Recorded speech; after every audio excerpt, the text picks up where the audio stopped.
Welcome to this week's live stream. I'm going to wait for some more people to get in. We have a small crowd tonight. We only have 3 people here tonight so far. This was kind of a short notice. I'm feeling kind of under the weather, but hopefully we get more people to join us. But as I always say, if you want to join us later, you can watch this later on. Before I start with anything, I am going to start with my channel is going to take a different direction now. I'm going to take a different direction with my channel. Normally, most YouTube channels, it's about making videos. I haven't made videos lately. And what I'm noticing, my YouTube channel is a little bit unique in that I don't do videos, instructional videos. I did. And I was doing those videos, but a lot of it had to do with news. I wanted to get it out. No bull, of course, like I said, get you the information that you need to know. What I'm finding out from doing these live streams is that I can get you more information and you can actually interact with me. You can actually ask questions. You can actually correct me if you want. One of the issues that I'm noticing on some of my videos is people have a lot of questions. And you probably have even more questions after we do a live stream. But I can address those in the following live stream. If you want to log on to the next live stream, say, hey, I asked a question. The problem that I have, like I said, I prioritize my personal life. I'm not here for a popularity contest. I don't make money off of this. I actually pay out of my pocket to keep this channel live. And so, and also welcome, Ana. You said hello a little earlier. And pero no puedo. How's it going? But what I was doing with my channel before was giving you a video and then a bunch of questions. Certain creators that do this full time and they make it a living, which I don't put down. I sometimes say you just need to be careful where the information is coming from.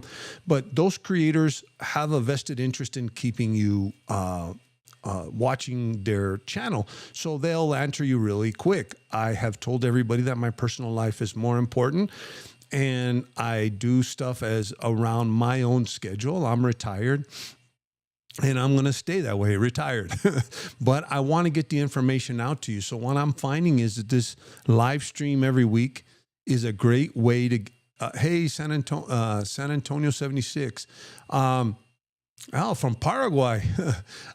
But this is a great way of getting the information out to you. But not only that, but it's a great way to communicate, because even if I don't have the answers, someone else usually does in these forums. I get a small group that usually comes, and a lot of times people that come into this forum know a little bit more than me. So sometimes you can get the answers that you need, not totally relying on me. Now, I will be doing some videos here and there. I'm actually going to be working this weekend on a video. I don't know when I'm going to get it out, but we have a personal friend of ours that's a dentist here in Querétaro that I'm going there to his grand opening. Their son, actually, but the whole family's friends of ours. And he's an English-speaking dentist, and I promote certain products or things that I think are worth it. I don't do it for money, kickbacks, referral codes. This is a personal friend of ours, and we're going to do a video on his, for those of you in the Querétaro and San Miguel area that are interested in dental services and English-speaking dental services. Actually, this dentist, their son, grew up in the United States, and he went to dental school here in Monterrey. So I'll do videos like that, but I'm going to discontinue doing the videos because one of the things, and actually the reason why I'm doing this live stream tonight, I'm sort of like a live podcast, interactive podcast. I'm going to kind of go to that format. And I will bring guests if I need to bring guests. I have the ability to do that with this software and also with the other software. Also, the nice thing about traveling, I don't have to have a whole setup. I have a mobile setup that I can actually do it while I'm away. Even if I'm in another country, or if I'm next week I'm taking off. I don't know if I'm going to have a live stream next Sunday. I'm going to be busy because Monday I take off traveling, and I'll be back in the States in a week or two. So I have the flexibility to be able to get to you guys. And one of the reasons why I'm doing tonight's video is because I've done several videos on tip.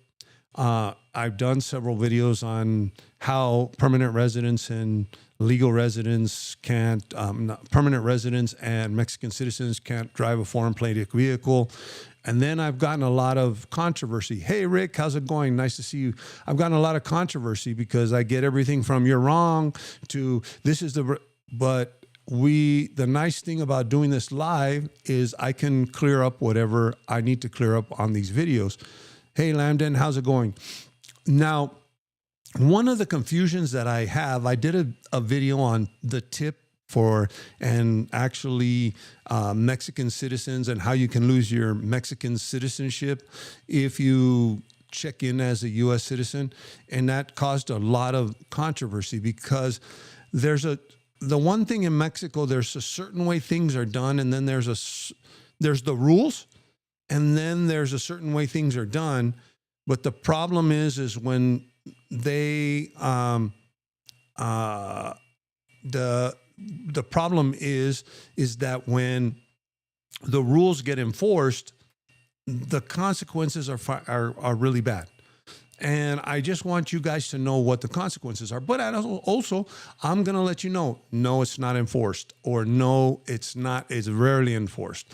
I'm no bull. I'm not going to sit here and tell you it's up to you to make those decisions, but you need to be well informed. The problem, I know that there's a couple, Tanaj and I forgot the other one. It's a YouTube channel. They came into Mexico and they were given wrong information about the tip. And they drove all the way down to Cancun because Cancun doesn't require a tip because it's a free zone. And they thought, oh, okay, we don't need a tip. And then they went to Baja. And actually, they didn't even get stopped. And then they were driving home and they left the free zone and they got their van taken away. And this is a van that, hey, Fearless in Cabo, nice to see you. That's a van that they spent their life savings building. It was like one of those vans where you live in. They spent their life savings on it. They never got the van back. They lost the van. So that is an example, and I'm going to give you examples because everybody says, well, give me an example. Give me the proof. Give me you know what? I always go by this, but with the current political situation. The problem is that we as human beings want to believe. It's really easy to believe a lie when it's what we want to hear. But whenever we're told the truth and it's something we don't want to hear, we demand 10 times the proof. And it's kind of ironic because we'll believe the lie because someone said what we want to hear. But when you told the truth, everybody will document. I want quotes. I want the law. You know what? I'm just here to tell you what I've discovered living here in Mexico. And we need to keep that in perspective when I'm giving you these rules. I'm not telling you what to do. So confirmation bias, yes, pero no pedo. It is confirmation bias. That's what it's called. And so what we need to do now is talk about the tip. And I'm going to tell you where I'm coming from on this. There's a lot of misconceptions about the tip in a certain area, okay? And it's even misconception amongst Mexican officials. And so even the Mexican officials will give you the wrong. Actually, I can give you a personal example of the Mexican officials telling somebody to actually break the rules. So it's so commonly done that even the actual officials, the SAT customs tells you, oh yeah, not a problem. Don't worry about it. Yeah. And they even give you the permit. So, and then even there's a misconception about the free zones. Okay. Yes, you don't need a tip in the free zone. You can drive a foreign plated vehicle, but I'm going to tell you right now, the Mexican law, and this is from my legal attorneys that I have checked with, the Mexican law clearly states that a Mexican national or a permanent resident cannot drive a foreign plated vehicle. That's the law. There's no exceptions. There's no exception in the law that says if you're in a free zone. Now, here's the thing. I'm going to get to this. Fearless in Cabo is just I can legally drive my American plated car in Baja, and he's a permanent resident.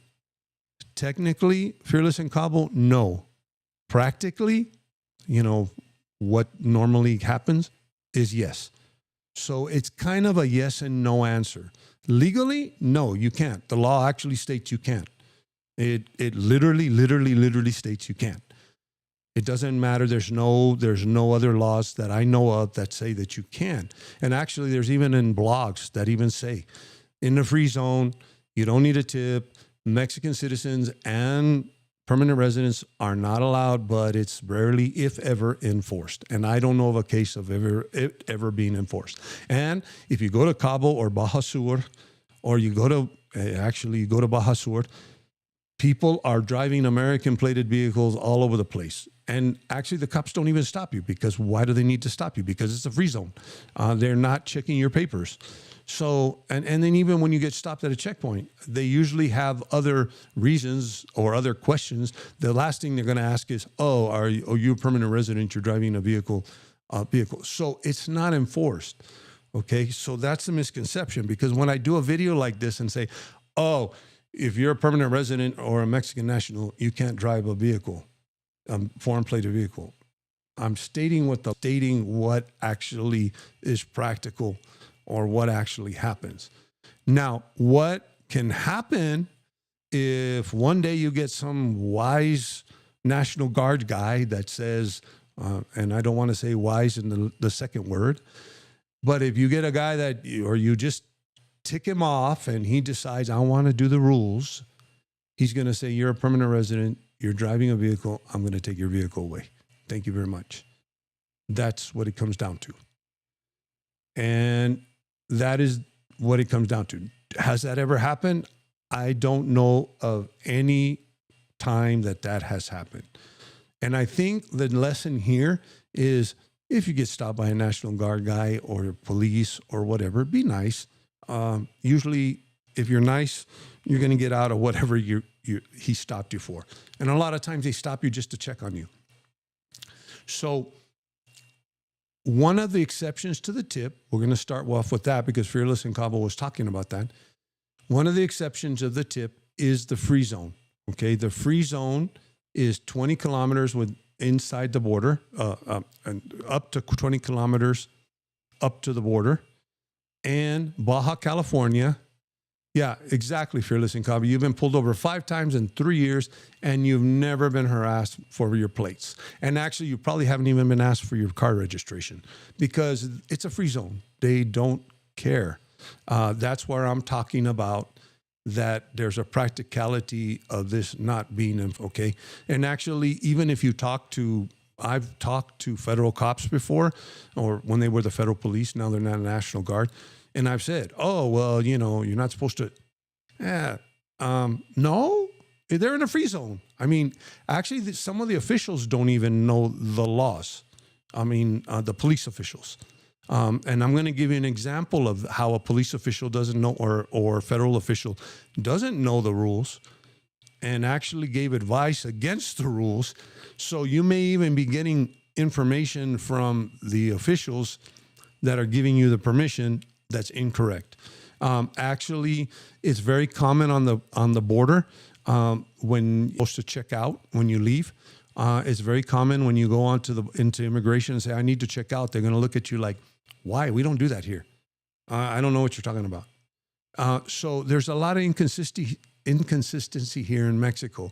So I want to make sure that everybody knows that. I'm not trying to tell you your car's going to get taken away, and I'm not trying to tell you that you're going to get stopped. And all I'm trying to tell you is, if you take that risk and you're the 1 in the million, 1 in the trillion lottery winners that just gets that one cop, then those are the consequences of driving a foreign plated vehicle, regardless of whether you're in a free zone or not, and you're a permanent resident or a Mexican citizen. Now, I have to I have to make there is an exception for Mexican citizens. There is an exception for Mexican citizens, and that's in the law. Mexican citizens that live outside the United States, I repeat, Mexican citizens that live outside the United States are allowed to get a tip if they are traveling to Mexico because they come to see their family. They're not living here. And usually Mexican customs or SAT is going to require your permanent residency card. So you don't need a tip if you're in the free zone. Now, what does that mean? If you live in Baja California or you're in Baja, and actually there's a portion on Sonora down Highway 95 that's a free zone, 20 kilometers. If you're not going to take your car anywhere else, or Quintana Roo, okay, those are free zones. You don't need a tip. You don't need, and actually, practicality-wise, you can be a Mexican national and no one's going to ask you, and you can be a permanent resident and no one's going to ask you. If you go to Quintana Roo, you'll see, in Cancun and all those areas in Quintana Roo, you're going to see 1 million South Dakota plates, basically. Okay. So, if you're in a free zone, I would not worry about it. And I'm going to tell you right now, I probably wouldn't even worry about a cop taking your car away. The thing that I would be careful with is, the only thing that I would be very, very careful with, is leaving the free zone. The minute you step out of the free zone, if you don't have a tip or you're a permanent resident or a Mexican national, but not a Mexican national that lives outside the United States. If you're a Mexican national and you leave the free zone and you're driving a forwarded plated car, you need a tip, first of all. Second of all, you will be driving illegally if you're a foreign national if you don't have a tip, number one, you're illegally driving the car outside the free zone the minute you leave. So let's say you want to go from Baja California to Cancun. Well, you have to pass the non-free zone. So the minute you leave the free zone, you need a tip. Or if you're a permanent resident or a Mexican national that lives inside of Mexico, you are driving the vehicle illegally and you will have your vehicle confiscated. And literally it's almost zero. It's like 0.001 chance you'll get your vehicle back. That's the thing. If your vehicle is taken away, actually Tanaj and this YouTubers tried to get their van back. They spent several $1,000s on lawyers and they never got their van back.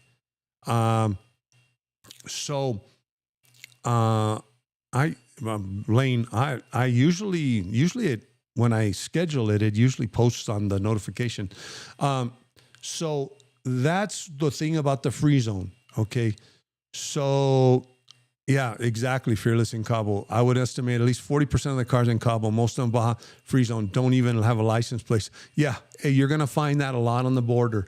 And also Fearless in Cabo. Another thing that you're going to notice is that, not only don't have license plates, don't have registration.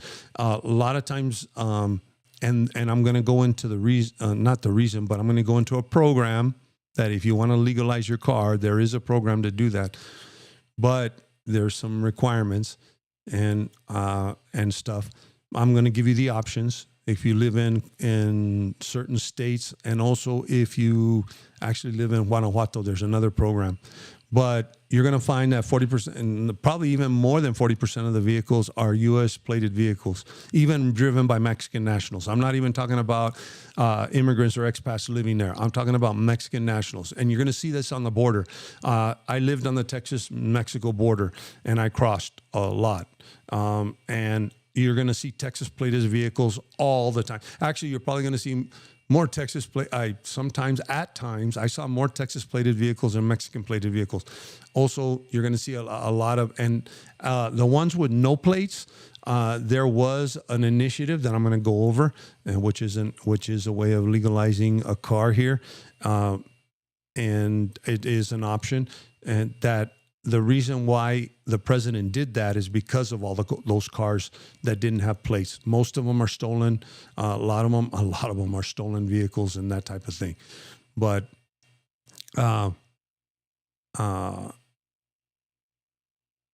So we'll see that's basically where we're at with the tip and the free zone. So if you're in a free zone, that's the thing you need to worry about is leaving the Tanaj and whatever their name is on that YouTube channel.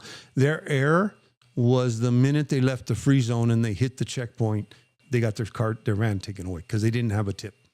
They were actually tourists. They were on a tourist FMM. So that had nothing to do with them having their van taken away. So now the second thing I'm going to go over, which is a big misunderstanding that I had in my video that I'm going to clear up real quick. If you can let me take it, like I said, with my cancer, I have to sometimes because I talk a lot and I have to get a drink of water. The second thing was Mexican nationals, dual citizens, not Mexican nationals. Well, Mexican nationals, dual citizens, Mexican nationals that live outside the United States, usually, and there are some Mexican nationals that are dual citizens, okay? If you're a Mexican national that lives outside not outside the United States, outside of Mexico, if you're a dual national, a Mexican citizen, usually if you have your permanent resident card, because you are living in the U.S., you show proof, and they give you up to 180 days, I think it is, and I think you can only do it up to 180 days for a calendar year, okay, of a tip to go visit your family and all of that stuff. That is an actual law. That's an exception, okay, for Mexican nationals driving a foreign plated vehicle. And usually, but the big misconception that I get, and I saw this, and we did it ourselves, okay, because before I moved to Mexico, my family did it and everything else. It's a very common practice. If you're a dual citizen, okay, now if you're a dual citizen by birth, you actually have your citizenship by birth. One of the things is Mexico can't take your citizenship away. They did at one point because if you became a citizen of another country, that was prior to 1997, but you can now claim your citizenship back. They changed the law that they cannot take your citizenship away. So the penalty for a Mexican citizen by birth is different than the penalty for a Mexican citizen by naturalization. For example, I plan to naturalize and become a Mexican citizen. The minute I get my Mexican passport, any and all business that I conduct here in Mexico, I must conduct under my Mexican passport and my Mexican ID, my Mexican INE. I cannot use my U.S. passport for anything, to get a tip, to enter in on a tourist FMM. I cannot. I will lose my citizenship. Okay? This is what's important. Okay? Now, the common practice for dual citizens is, I'm a U.S. citizen and I'm a Mexican citizen. And since as a Mexican citizen, I can't. So I'm just going to use my U.S. passport, enter into Mexico on my U.S. passport, get a tip, and keep going in and out. Okay? Technically, that's illegal. Mexican law states that a Mexican citizen, regardless, Mexican citizens, regardless, have to conduct business in Mexico as a Mexican citizen. Mexico recognizes you only as a Mexican citizen. They do recognize the fact that you have dual citizenship, yes, but they only recognize you as a Mexican. So if you come in and do that, technically, you can get your car taken away and you can get a large fine, okay? Very large fine. Okay, I'm a dual citizen. I come in on now if I were to do it after I get my citizenship, I lose my naturalization. Now here's the problem, okay? There's always a catch. Here's the problem. The problem is that this is a common practice on the border. I mean, dual citizens do it all the time. As a matter of fact, it's such a common practice that I'm going to give you a personal example. My brother-in-law was utilizing the Mexican citizen going in, but he was only able to get a 180-day tip. And he was doing his tip one day, And the SAT official asked him, "Oh, you're a dual citizen, right?" He's a naturalized U.S. citizen. He said, "Yeah, I'm a dual citizen." "Why aren't you checking in on your U.S. passport, man? You can check in on your U.S. passport. You can get a tip for up to 6 months. Then, if you cancel your tip and you leave the country for 72 hours, you can get another one." This is a customs official telling him to do this. This is a customs official telling him to break the law. Well, I am almost sure that the customs official isn't telling them to break the law on purpose, but this is such a common practice that for a customs official on the border, it's normal, okay?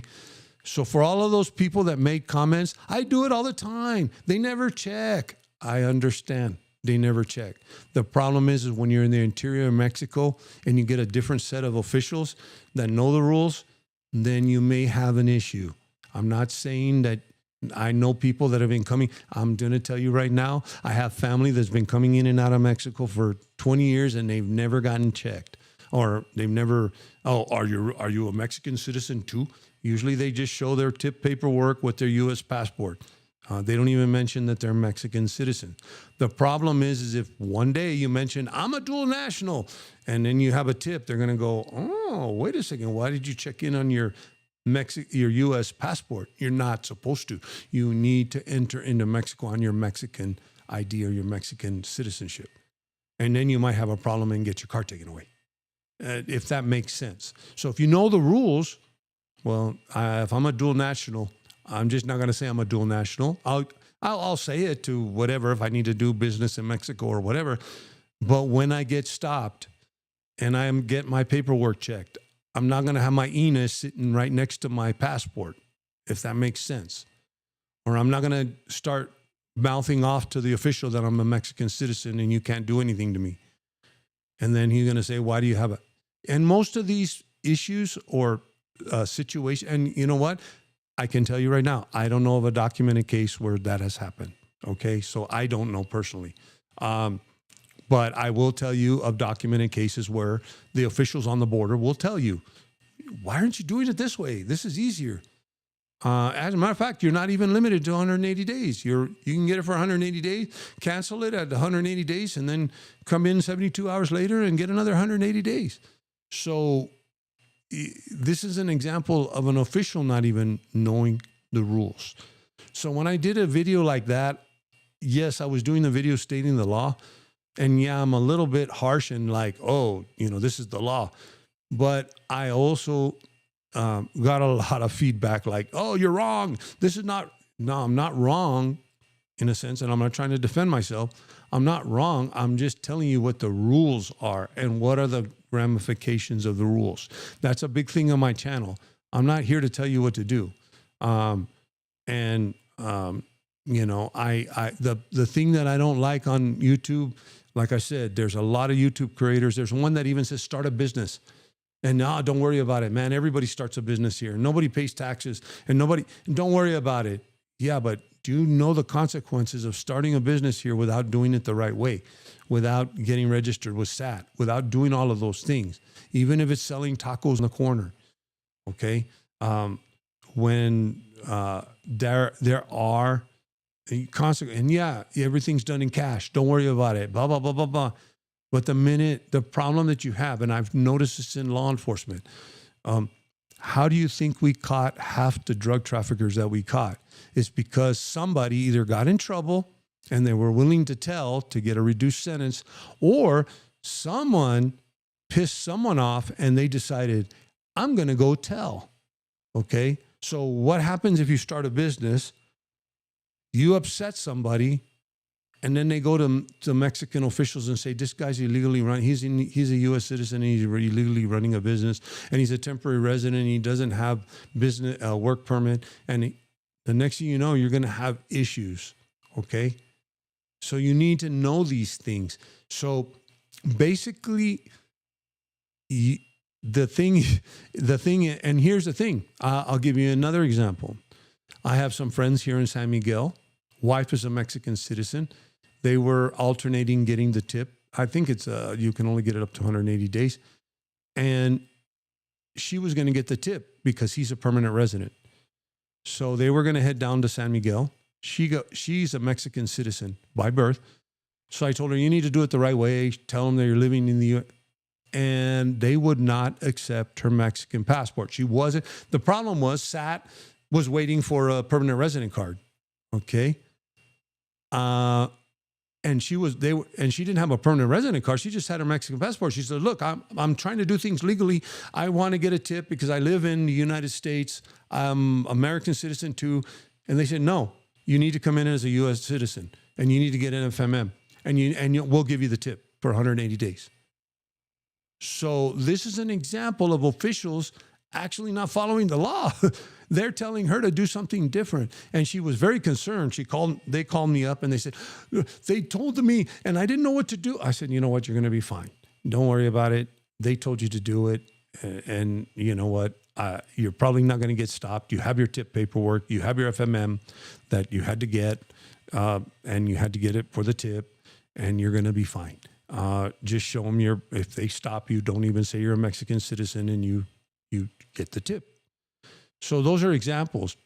And this same couple utilized one of my options that I'm going to give for Guanajuato.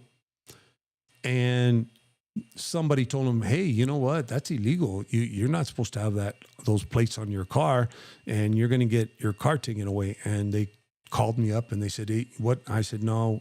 In Guanajuato, and they don't take your car away, and I haven't known of a case, but they can, technically they can, but all the American citizens here in San Miguel have these plates, special plates that are issued, and actually the reason why they're issued, they're not even supposed to have them because the plates are for certain special purposes, and I'm going to explain that in just a second.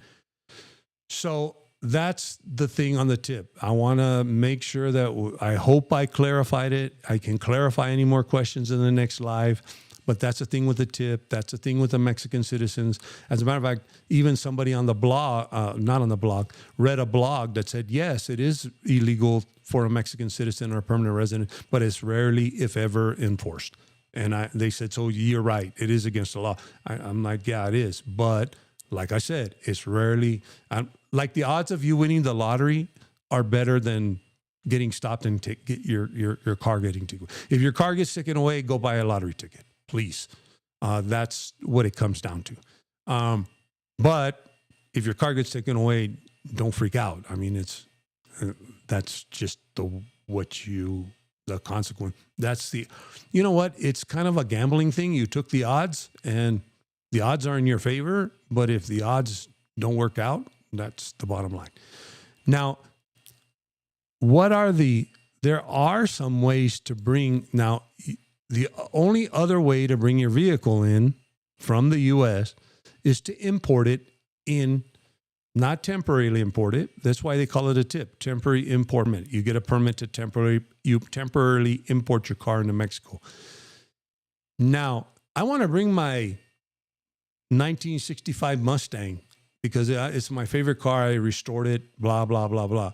You have to get a customs broker and you have to import the vehicle. Okay. You have to import the vehicle into Mexico. And there's certain, I'm not going to go into because I haven't imported a vehicle. It probably costs more than what the vehicle's worth to import it after you pay the customs broker the fees, and then you do the whole process, and it takes months, and you have to send your vehicle to a special lot, and it's a big deal. But if you have a vehicle that you really want to bring in, that it meets the requirements, you can do it. But you have to import it in, and you legalize the car. It's registered in Mexico. It becomes a Mexican vehicle. Now, what are other options? Because there are other options, okay? The first option is here in Guanajuato, the state of Guanajuato, and I'm going to tell you right now, this option, the people that are taking advantage of this option are probably abusing the system, but I'm going to tell you the option right now because everybody uses it. We have the agricultural union in Guanajuato I'm going to give the history of it. Hey, Tom, I'm going to give the history of the agricultural union and how these plates came about. agricultural union had a lot of pickup trucks. There was a lot of people with pickup trucks that were U.S. registered and agricultural vehicles that were U.S. registered. And the agricultural union basically went to the state and said, hey, we need a way of legally driving these vehicles around. And we're Mexican citizens. We went to work in Texas and we bought a old truck and we brought it back, and we need a way to legally drive these vehicles because I need it for my agriculture. Okay. If you can excuse me for 1 second.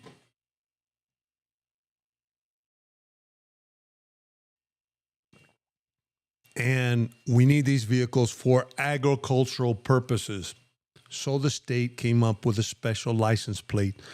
They're UCD plates, and actually it says agricultural vehicle on it and everything else. Well, the agricultural union decided they issue it, these plates, so they decided we're going to make some money. So now people that come in with the U.S. plated vehicles go to the agriculture union and get UCD plates. They take off their U.S. plates and they put on the UCD plates. And they can drive it anywhere in Guanajuato, in the state of Guanajuato. And it's legal to drive their vehicle in the state of Guanajuato. Now, and it doesn't matter if you're a U.S. citizen, a permanent resident or a Mexican citizen. Now, does the law still state you're not supposed to be, well, you don't have a foreign plated vehicle anymore. You do technically, because you have the car's registered in the United States, but you have a Mexican plate. Okay. So it's not a foreign plated vehicle technically anymore. It's kind of a way around the rules, but a legal way around the rules. What has happened is not only pickup trucks, but Toyota Camrys and RAV4s and everything, they all have UCD. When you see a regular car with UCD plates, 99.9% chance it's a foreigner. And now here's the thing. It's the same thing as the free zone. As a matter of fact, a friend of mine brought their Mercedes down. And they were like, I don't know what to do because we're both going to become permanent residents. We brought it down on a tip, but my wife's going to now become a permanent resident. And I said, well, the only option is take it back to the United States or get UCD plates here in San Miguel. You can drive it around San Miguel.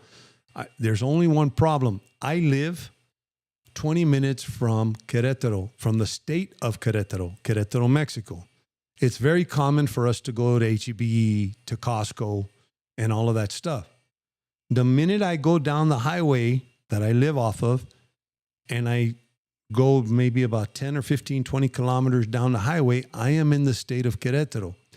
If you go to Costco, to Querétaro on your UCD plates, guess what? You now have an illegal vehicle on the road. So I told him, as long as you keep it here in town and you don't take it outside of the state, you're fine. So if you live in the state of Guanajuato, that's an option, is UCD plates. Now the last option, which is the chocolate car program, I think Nerd Uno has talked about it. This is a program. Remember Fearless in Cabo? You were talking about 40% of the vehicles didn't have plates and everything else. Well, the last president tried to solve the problem. You know what? We'll get your car registered in the United States. In Mexico, not in the United States. And we'll get your U.S. vehicle registered in Mexico. So they came up with a program that was instituted with the last president. It's still going on in certain states. Some of the states have quit doing it. But your vehicle has to meet certain requirements. So basically, it's a regularization program for vehicles. If anybody knows about the regularization program for immigration that has gone away, and this program is set to expire soon. There is a regularization program for vehicles. Now, here's the thing, and here's the catch. If I live down here in San Miguel de Allende, the state of Guanajuato is not doing this program. And I do know a lawyer here in San Miguel de Allende that says, I can get your car legalized, but it's in the state of Tamaulipas, which is on the border. And driving Tamaulipas plated cars here in San Miguel de Allende is okay. But if you leave San Miguel into areas like Celaya and those types of things where there's a lot of cartel stuff going on, and the minute you drive in with Tamaulipas plates, they think you're from a rival cartel. So I wouldn't advise that program. But if you live in a city where you can, or the other place close to here that they're doing it is Morelia. That's the same thing. There's a lot of turf wars going on in this area. So if you drive a car with Morelia plates in certain areas of Guanajuato, it's not the safest thing to do. You're probably better off with a U.S. plated vehicle. Let me put it that way. And no one's going to bother you or rob you or anything like that. As far as your safety, I'm not saying that they're not, but you have a better, higher safety odds when you're driving. So that's the problem with this program. But some people want to get their car legalized, and so this is how you can do it. But you have to do it through certain states. Like if you live in a state that doesn't do it, you have to find a facilitator that'll do it for you in another state. And there's different requirements. Now, here's the first requirement. You had to have the vehicle had to have been here in Mexico prior to 2021. So it's like the regularization program. You had to have made an entry prior to a certain date. That's number one. The vehicle needs to be the vehicle needs to be at least older. Okay, it has to. There's a certain. It's got to be a 2019 and before model. Okay, so it can't be a 2025. You can't say, I want to regularize my vehicle. I got a 2025. No, it has to be an older vehicle. And if it's a 2025, your vehicle wasn't here before 2021. And then you also need, this is for border. And like I said, Fearless in Cabo, this was to solve the problem of all those cars that you see with no plates. And so those are the two main things that you need to have. The other thing is luxury vehicles, such as you can't bring your Lamborghini in or your Mustang, any kind of luxury vehicles. It's got to be a common vehicle. It can't be a luxury vehicle or a Lincoln Continental or those types of things. What you do is you go to the state and they basically regularize your vehicle. Okay. So, and now the program was supposed to expire, but the most recent exemption was until September 30th of 2026. So the states that do have this program going on, and it's run by the state. It's a federal law that was passed, but it's run by the states. So if you want to go into that program, you have to get it before 2026. And actually, it was supposed to expire before that. Are there any special for really old collector cars? Like, yes, actually, Jesse, like I said, it's this regularization program that you can try to get your car not, but you have to get it in that area. So that's the thing. And actually, I think anti-cars too, there's also some exceptions on the import end of it, but you have to talk to a customs broker. And then also the vehicle must been manufactured in the U.S., Canada, or Mexico. And there's on the VIN number, it's a certain, and actually that you need that to import a vehicle also. The VIN number has to have a certain number at the very beginning. So those are the options. And then, so your options of being a permanent resident, if you're a permanent resident and you want to drive your foreign plated vehicle, there's 3 options. And I'm going to repeat, the first option, technically, you're still breaking the law, but it's probably not. You're going to be fine. The first option is having your vehicle in a free zone. You live in Cabo, you live in Quintana Roo, you're not going to leave your car's not going to leave Quintana Roo, your car's not going to leave the free zone, you're fine. So that's one option. You live in a free zone. And actually what most people do is they register their car in South Dakota. I've never looked into that, but I know Gringos R Us has done some good videos on how they did it. but you register your car in South Dakota. You don't need to do emissions. You don't need insurance. The other thing you do need is insurance here in Mexico. That's another thing. You'll get in trouble if you don't have insurance. But they sell, you can buy insurance through different third-party companies. So that's number one. Number two, you utilize UCD plates if you live in Guanajuato, but it's only if you live in Guanajuato. Number three, and you might have a hard time getting insurance, but you have to get it through a company that has a partnership with the U.S. Number three is utilizing your vehicle through the chocolate car They call them chocolate cars because they were legally here in Mexico, but nobody really did anything doing it through the regularization program. And number four, which is really an option that you have to do if you really want to bring your car in and you don't have any other option, is import the vehicle. But that's once you import the vehicle. If you import the vehicle or you regularize your vehicle, it becomes a Mexican vehicle. So those are the two things. So those are your options. Now, you're coming in, you're a dual citizen, you need to get a tip. You can come in on your U.S. passport, get an FMM, but you're technically breaking the law, and get a tip for 6 months or up to 180 days, depending on what they give you the FMM for. But the minute you mention that you're a Mexican citizen, and I'm going to tell you something, we had this issue. My wife worked for the federal government like I did. We both had clearances.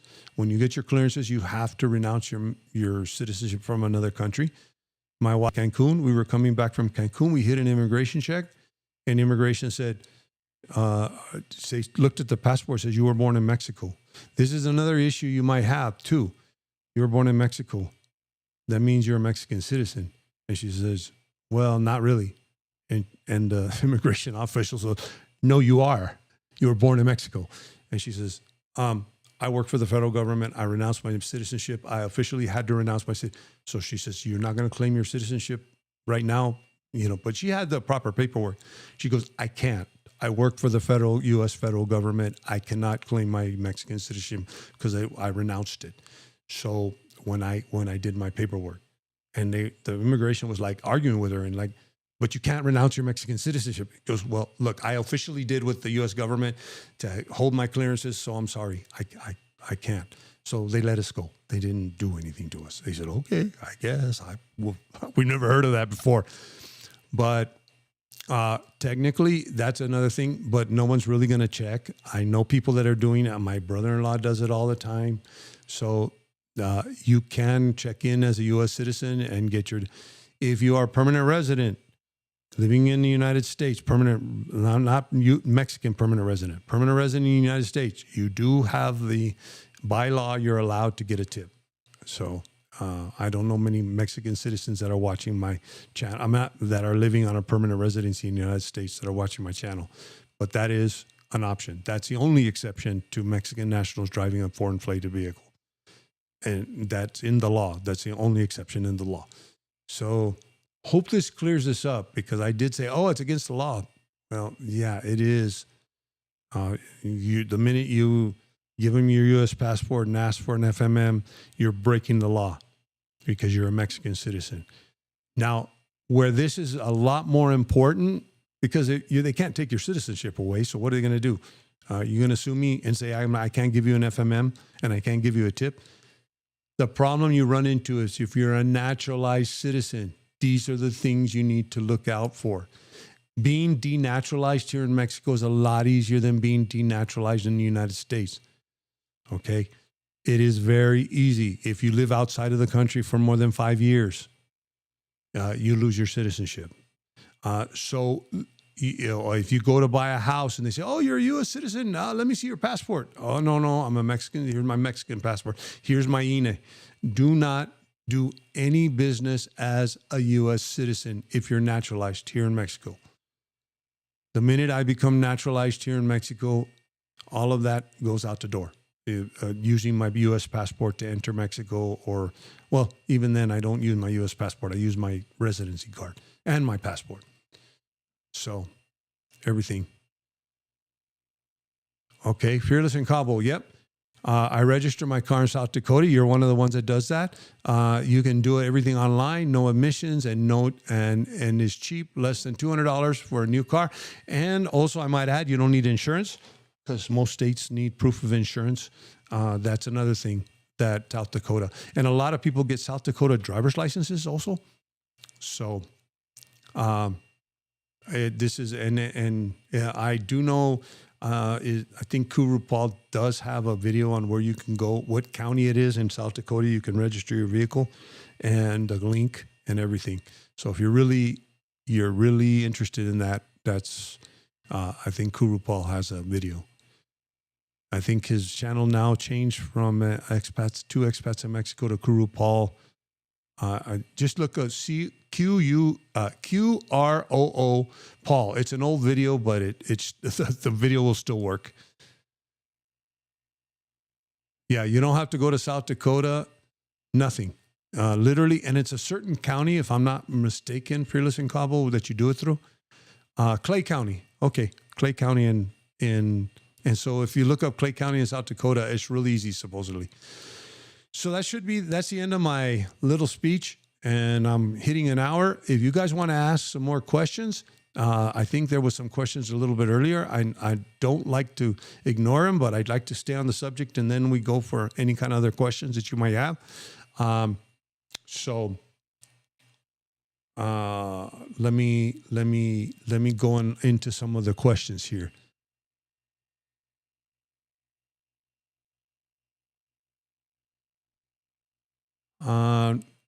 You're curious about a person can get a driver's license that never expires. Do you know about if this is true? Actually, Tom, I've never heard of that. I've never heard of that at all. I might have to ask my in-laws because my mother-in-law has a driver's license. She's over 70. I'll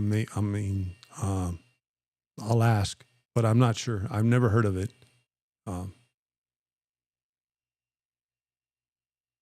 Yeah, learn the rules, follow the rules. Stuff can still happen, but at least you don't have to fear getting caught. Yeah, exactly.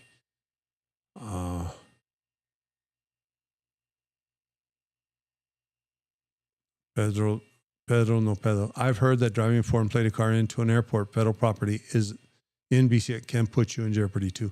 Yeah, it can, but I'll tell you what, pedo no pedo. Like I said, usually the National Guard has more things to worry about. Usually where you might have heard of some of those stories, if there is any stories, because I haven't heard any stories, usually it's because someone ticked off the cop. Okay. And this doesn't happen just in Mexico. It happens in the United States. You know, you get an attitude, a cop stops you, you don't have the right attitude. And next thing you know,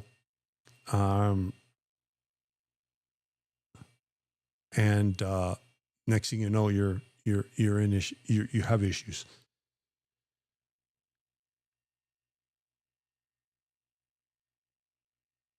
Oh wow, I didn't know that. But see, the other thing too, I tried the chocolate program in La Paz with my South Dakota plated car.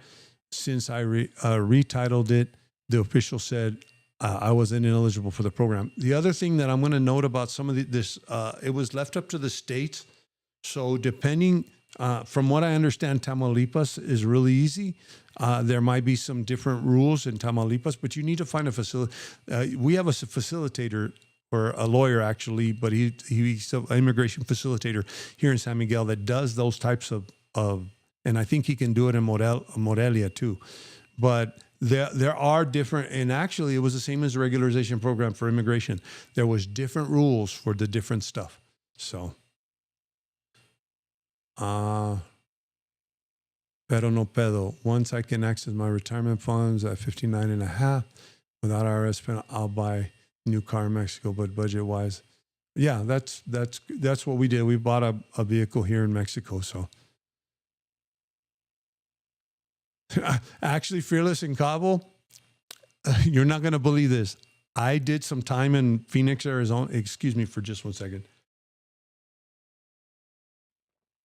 I lived in Phoenix, Arizona, and I got a driver's license that was good for 25 years or 26 years. And I kept that license. I even kept that license when I went to Washington, because I went from Arizona to Washington, D.C. I know about that, about the 25-year driver's licenses. I had a driver's license for 25 years. It was funny because I did 3 years in Washington, and 2 years into my tour, I had to do my security clearance, and I kept my car registered in Arizona, and I was living in D.C. And the funny thing was, and the thing about Arizona, as long as I kept paying the vehicle tax on Arizona, I was fine, because I didn't want to change everything. And I was going to be out of there in 3 years, and I was going to go overseas, and I was actually scheduled to go to Brazil. And so I didn't change my driver's license. And then what happened? My background investigator picked it up when they were doing my clearance re-up, and I had to go get a Virginia driver's license. But I was one of those that had a driver's license for 25 years. I think it's 25, if I'm not mistaken. So I think the registration, there's different rules, pero no pedo. It had to have been expired. You also have to show some of them. I know some states had to show the registration, sort of like you had to show your FMM is expired, and then you had to show proof that it had been in there. I'm not too familiar with the chocolate car program. I just know it was one of the options. I don't know very many foreigners or expats that utilized it. I do know one facilitator here in San Miguel de Allende that pushed it, because he said, I can legalize your car. And I think he also does the UCD thing. So I don't know of that program really being pushed for foreigners. It was more pushed for border people on the border. So do I have any more questions? Let me see.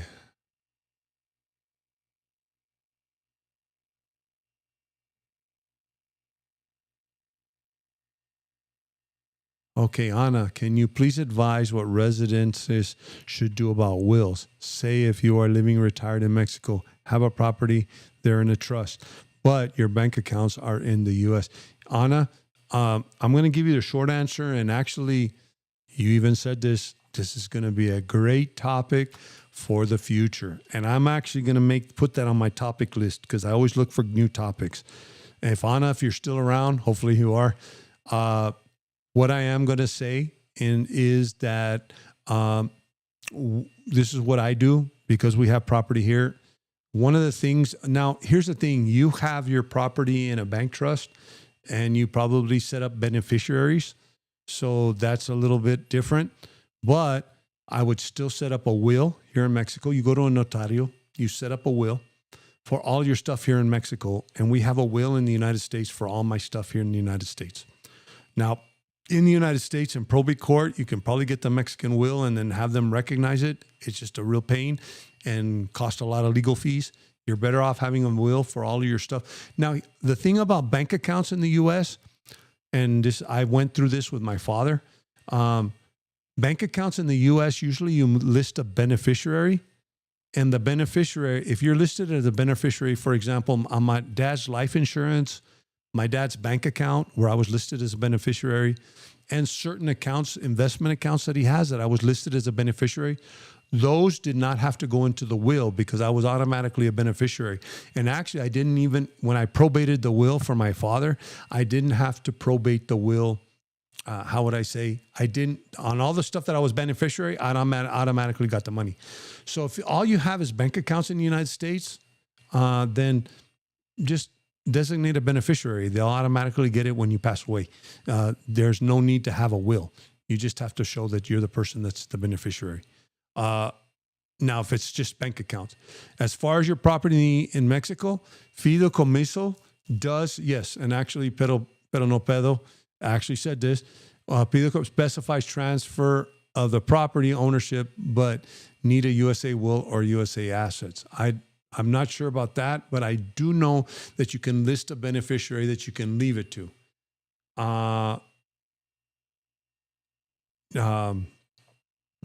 Okay.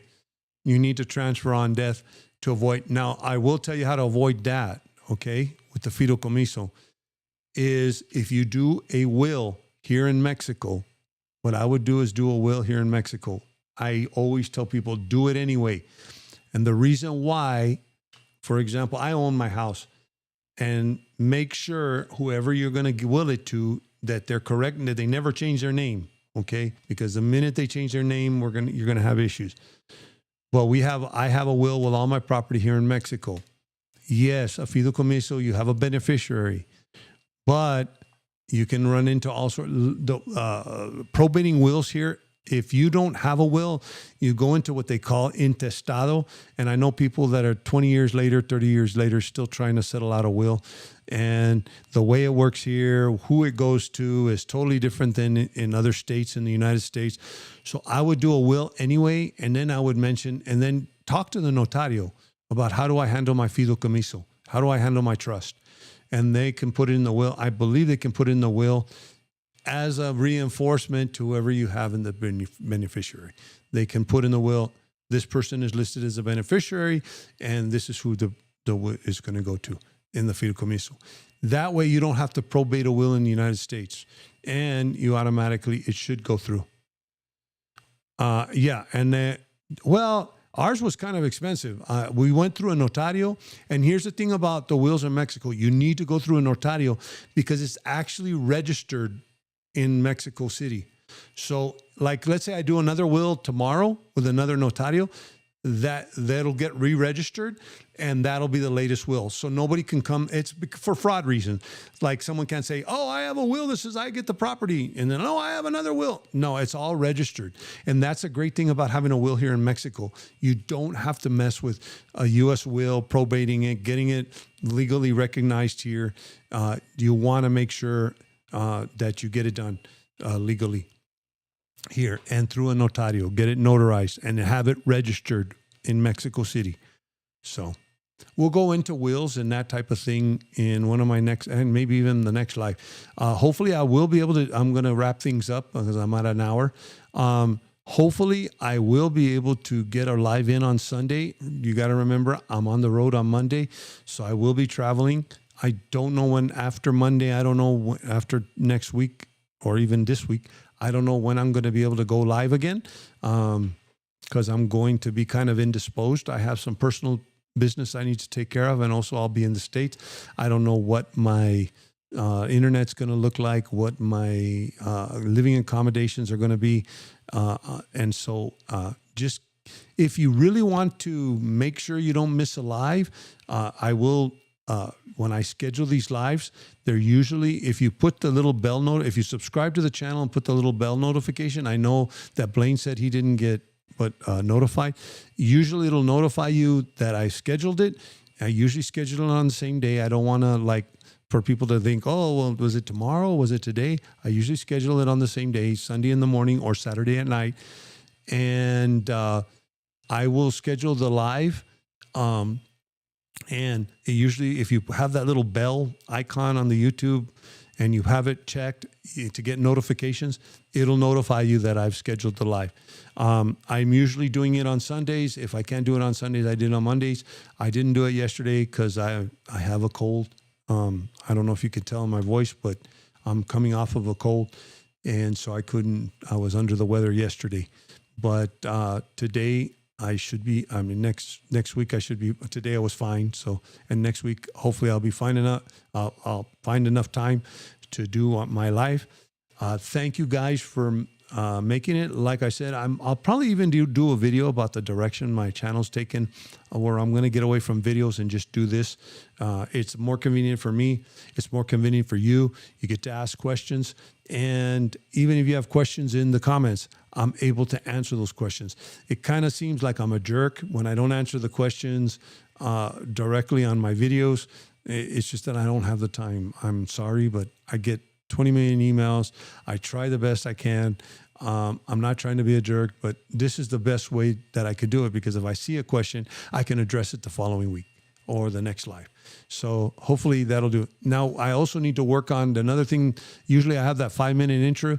I try my best to try to get rid of the 5-minute intro so that if you can't watch my live, you can watch it later, just like a podcast, or whatever. I don't put it in the little podcasting in YouTube or podcast, but it's kind of going that route, kind of like a podcast, video podcast, weekly. So hopefully, Michael, I'm just getting ready to sign off. But thank you very much. Like I said, hopefully this was some good information. Hopefully I clarified some of that information. There was some other information on the advantages and disadvantages of dual citizenship. I've done some lives on that. I got the same kind of feedback and kind of got offended by some of the dual citizens because I did say, and actually one of my first videos was like, you know what, you're in trouble because, I mean, I think my tone was a little bit rougher back then. I'm trying to lighten it up a little bit. Like I said, we're about no bull. So I am here to tell you what's practical, what's the law, what's the rules. There are advantages to being a Mexican citizen. I'm going to do it myself. I've outweighed the advantages and the disadvantages of being and I've decided that I'm going to do it soon. So everybody has their own their own views. I don't want to turn this into a political channel. Like I said before, if you want to criticize, if you want to fight, if you want to put someone down, you want to bully someone else, I will. Or you want to say how screwed up Mexico is or how screwed up the United States is, I don't allow those comments. I will get rid of them or I'll hide you. I'm sorry, but I don't put up with that. Even with the comments about the current political situation. Now, I do know that some people make some decent remarks to say, well, given the political situation in the United States, I want to come here. Or given yeah, that's fine. But someone to say, yeah, the president's stupid and blah, blah, blah, blah, blah, or the Mexican president, or I'm the third world country. You know what? Let me put it this way. The minute I see that, it gets hidden. So you're wasting your time. If you want to waste your time, that's fine. And actually, it helps my channel out because it counts as a comment. And even if I hide you, it counts as a comment, and it gets my channel out to more people. So if your goal is to say, or dislikes are also gets my channel out to people. It helps the algorithm. So for those people who think that somehow they're doing me wrong, I mean, whatever. If you don't like me, you don't like me. I don't know. Or you're doing me wrong because of something you don't agree with what I said by insulting me or insulting somebody else in the community. You're not doing it. You're actually helping me. So thank you very much. We will see you soon. And as I always finish my lives, as I always say, stay safe. And most importantly, stay informed.